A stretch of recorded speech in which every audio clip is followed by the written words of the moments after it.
Hey, welcome to Vance Tried It. Today, we're going to be making a potato frosted meatloaf.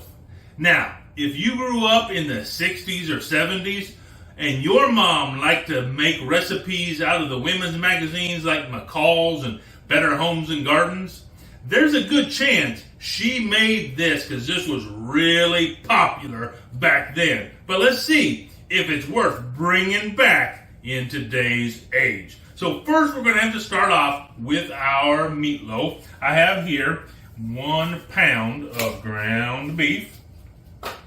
And to that I'm going to add 2 tablespoons of ketchup. And also 1/2 cup of BBQ sauce.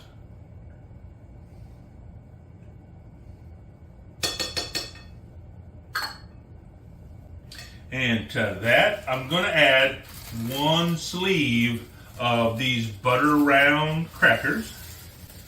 Put that all in there. And I have 1 egg. And 1 tablespoon of seasoning. I'm using a seasoning from Meat Church Barbecue. This is the gospel all-purpose seasoning. That's what I'm using today for my seasoning.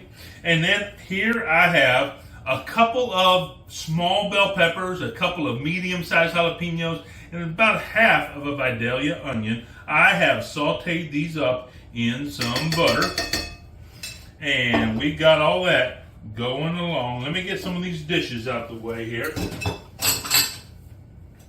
And we're now going to put on our gloves and just by hand get this all mixed up.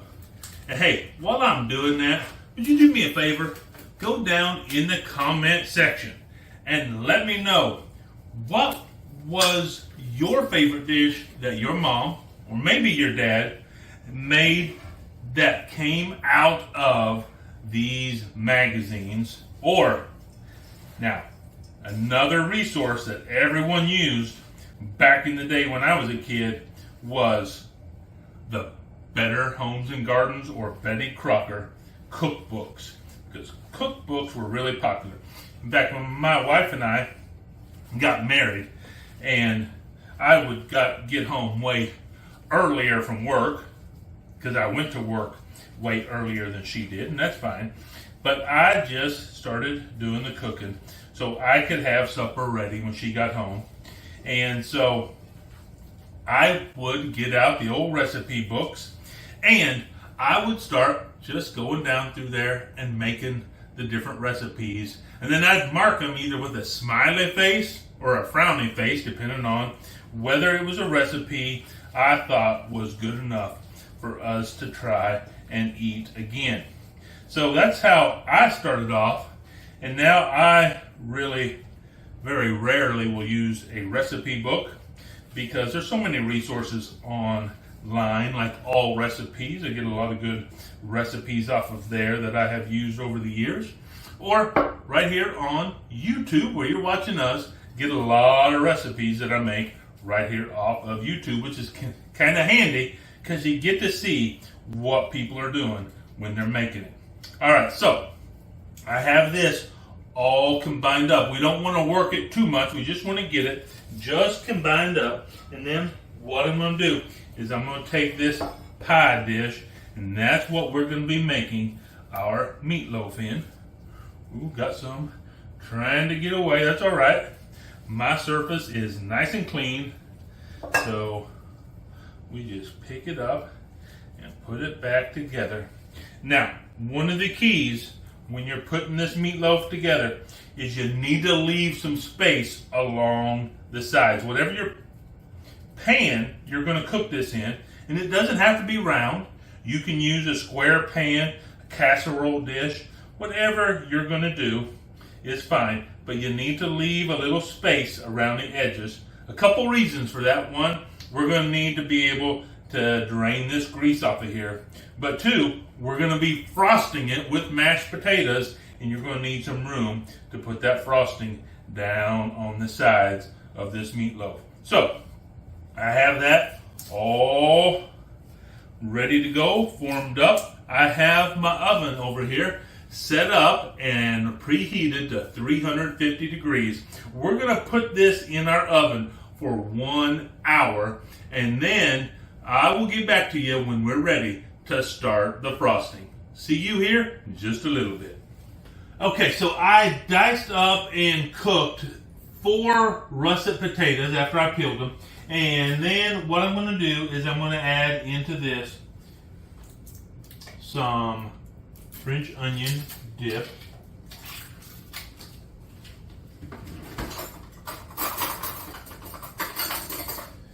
And we're going to go with about a tablespoon of that. And then we'll go with some butter here. And this is about a teaspoon of that. We'll probably put a little bit. Let's just go ahead and put all this butter in there. And then what I have here is a little bit of buttermilk. So put a couple tablespoons of that in there. And then to add to that, I'm going to put our seasoning mixture in here. This is a teaspoon of onion powder, teaspoon of garlic powder, and a teaspoon of Italian seasoning. Put all that in there. And we want to get this whisked up really smooth. And so we're going to go ahead and get this whisked up. And then we'll get back to you when we're ready to start the next step. Alright, so I did have to add just a little bit more of the buttermilk in there just to make sure it was nice and smooth in there. And that's what you really want. You really want to really let this get really smooth, just like a frosting. Like if I'm doing mashed potatoes just normally, I usually won't even use like my mixer. I'll just use my hand masher because I don't mind my mashed potatoes a little bit lumpy. In fact, I kind of like them that way. But for this, we want them really smooth. So you just have to kind of watch and see how much do you need of the liquid to make sure that gets really nice and smooth. And you really want it kind of like the texture of a frosting. So this is done, and so we will have about 14 minutes left on our meatloaf, and then we will frost that and get it back in the oven. So I'll get back to you when the meatloaf is done and ready to frost. Okay, so we had our meatloaf in the oven for 1 hour, and now we're ready to frost it with our mashed potatoes.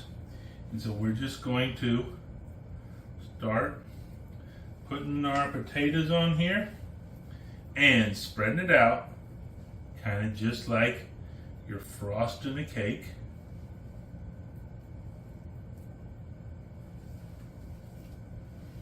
And we're going to go all the way down the sides. Now I did drain. Ooh, don't, that's hot. Don't touch it like I did, because this pan is still hot.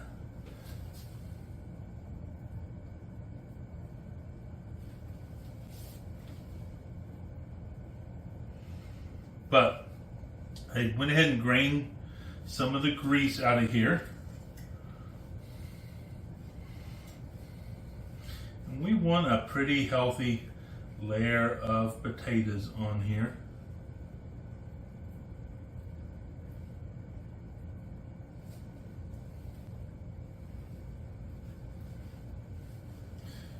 Just really, we're going to put all of our potatoes on here, so don't worry about being stingy.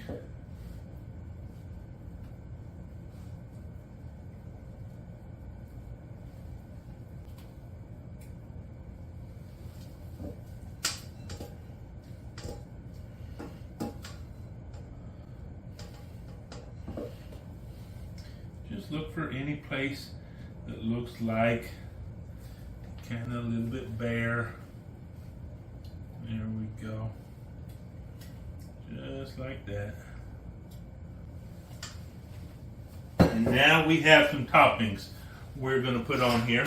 So we're going to start off with some bacon. This is just 4 slices of bacon that I crisped up. crumble this all up on here.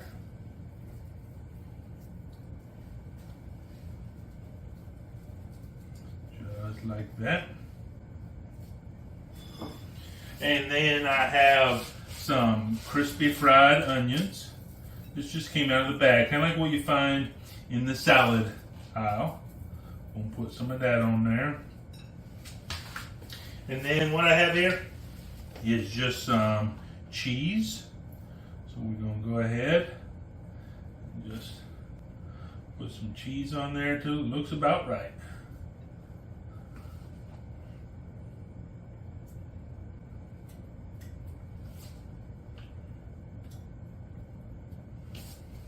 We'll just put it all on there. Now, we're going to pop this back in our oven for 10 minutes. And then we're going to take it out. We're going to let it rest because we want to let that rest and set up. Otherwise, that meatloaf is just going to completely fall apart when we try to take it out of there. So we'll cook it, let it rest, and then we'll get back to you in just a few minutes. Okay, so we have our frosted meatloaf out of the oven. We've let it cool off for a little while, and now we're going to slice it to it and see what it's like.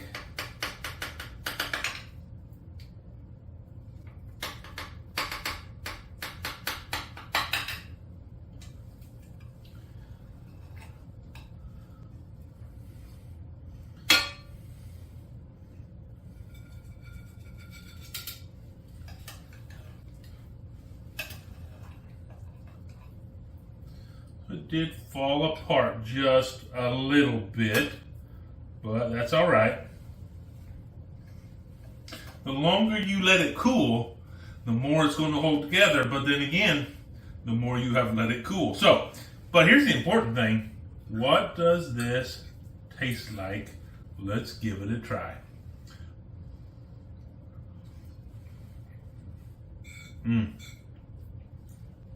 I mean, the meatloaf is really good. The potatoes just go with it so well. And it's just a neat little presentation for meatloaf and potatoes. Something to kind of excite the eyes before the stomach gets to figure out what's going on. Hey, bottom line is, I tried it. You should too.